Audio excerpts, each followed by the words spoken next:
Hello दोस्तों, आज जो मैं आपको कहानी सुनाने जा रही हूँ ये कहानी है जलपरी की जादुई लिपस्टिक की। तो चलिए दोस्तों देखते हैं जलपरी की जादुई लिपस्टिक की कहानी। किसी गांव में नेहा अपने चाचा चाची और उनकी बेटी सुमन के साथ रहती थी। कुछ ही महीनों पहले कोरोना के कारण नेहा के माता पिता की मौत हो गई थी। नेहा दिखने में बहुत ही सांवली और मोटी थी, लेकिन दिल की बहुत अच्छी थी। मोटी होने के बावजूद भी वो आलस नहीं करती थी और घर के सारे काम नेहा खुद ही करती थी। वहीं दूसरी तरफ सुमन दिखने में बहुत ही खूबसूरत थी, लेकिन दिल की बिल्कुल अच्छी नहीं थी। वो बहुत ही घमंडी और बड़े लोगों की बिल्कुल इज्जत नहीं करती थी। दिन भर बेड पर लेटकर फोन में लगी रहती। सुमन, यहाँ बेड पर लेटी तुम क्या कर रही हो? दिन भर बस फोन में लगी रहती हो। नेहा को देखो, वो घर के सारे काम करती है और पढ़ाई में अव्वल भी आती है। याद रखना, इस बार अगर तू फेल हो गई तो मैं तेरा मोबाइल चूल्हे में डालकर जला दूंगी। माँ तुम चिंता मत करो, मैं इस बार नेहा से भी ज्यादा मार्क्स लेकर आऊंगी। कुछ ही दिनों में नेहा और सुमन के एग्जाम आ जाते हैं। नेहा मन लगाकर पढ़ाई करती है और एग्जाम में अव्वल आती है। हाँ, हर वक्त मोबाइल में लगी रहती थी और एग्जाम में कुछ लिख नहीं पाती और फेल हो जाती है। ये क्या है सुमन, तू फिर से फेल हो गई? जरा नेहा को देख, फिर से अव्वल आकर तेरे पिता का सर गर्व से ऊंचा कर दिया है और तू है कि फेल हो गई। ये सब इस मोबाइल की वजह से हुआ है। आज मैं इसे भट्टी में डालकर जलाकर राख कर दूंगी। ये कहकर सुमित्रा फोन को चूल्हे में डाल देती है। माँ, तुमने ये क्या किया? इतना महंगा फोन तुमने जला दिया। तुम बहुत बुरी हो माँ, बहुत बुरी। आज के बाद तेरी सहेलियों से मिलना जुलना बंद। बस तू कॉलेज जाएगी और घर आकर पढ़ाई के साथ साथ मेरा काम में हाथ भी बटाएगी। इतना कहकर नेहा की चाची वहां से चली जाती है। इस बात से सुमन को नेहा पर बहुत ही ज्यादा गुस्सा आता है और वो नेहा से बदला लेने की ठान लेती है। ये नेहा की बच्ची कुछ ज्यादा ही अच्छी बनती है। कल कॉलेज में इसकी ऐसी बेइज्जती करूंगी कि ये किसी को मुंह दिखाने के लायक नहीं रहेगी।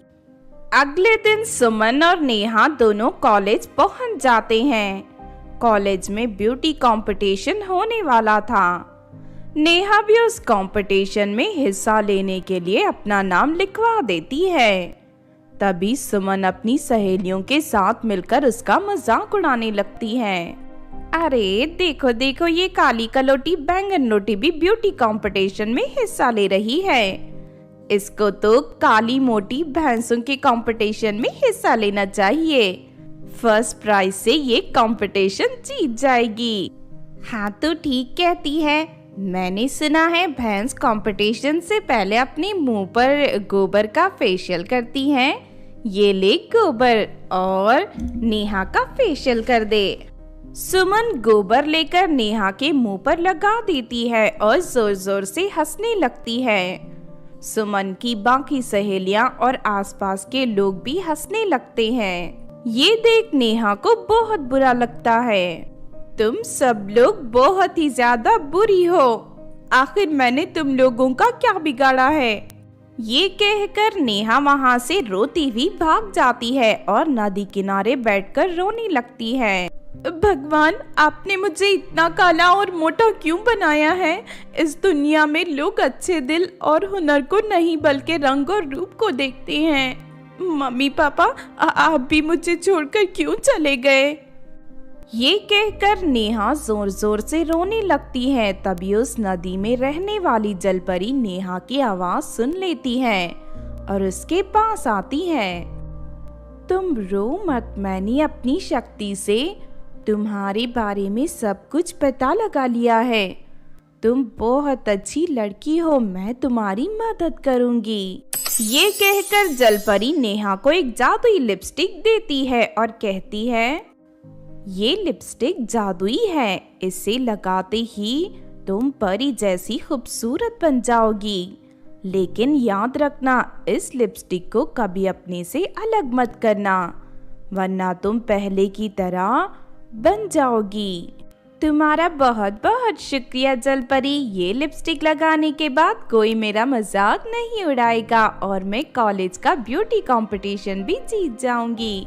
ये कहकर नेहा वहाँ से घर चली जाती है और जैसे ही लिपस्टिक को लगाती है वो खूबसूरत परी जैसी बन जाती है। ये सब कुछ सुमन देख लेती है और लिपस्टिक को चुराने का फैसला करती है।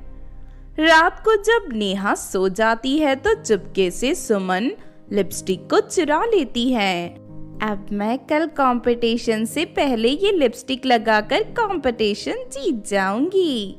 अगले दिन जब नेहा सोकर उठती है तो अपने आप को पहले जैसा देख घबरा जाती है और लिपस्टिक को ढूंढने लगती है, लेकिन उसे वो लिपस्टिक कहीं नहीं मिलती। अरे मेरी लिपस्टिक कहाँ गई? यही तो रखी थी। शायद किसी ने मेरी लिपस्टिक चुरा ली। अब मैं कंपटीशन कैसे जीतूंगी?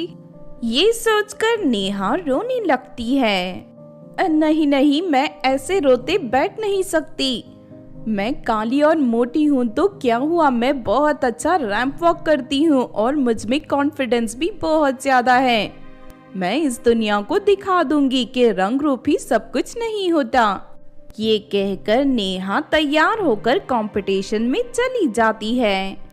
वही दूसरी तरफ सुमन लिपस्टिक लगाकर परी जैसी खूबसूरत बन जाती है और स्टेज पर आकर चलने लगती है। तभी अचानक सुमन की शक्ल भैंस जैसी बन जाती है और वो काली कलोटी भी हो जाती है। ये सब देख लोग हंसने लगते हैं। सुमन को बेइज्जती महसूस होती है और वो वहाँ से भाग जाती है। अरे ये सब क्या हो गया?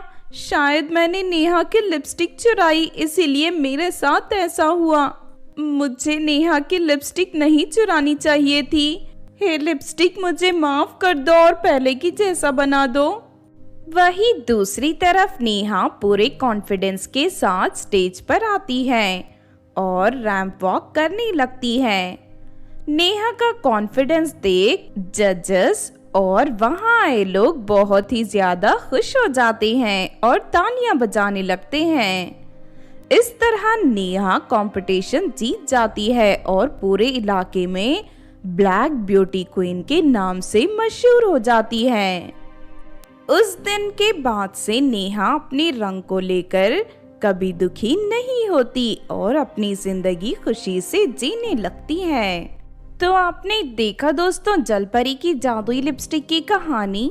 अगर ये कहानी आपको अच्छी लगी हो तो जरूर लाइक करें और हमारे चैनल को सब्सक्राइब भी कर लें। और हाँ दोस्तों, हमें कमेंट करके जरूर बताना कि आपको कहानी कैसी लगी।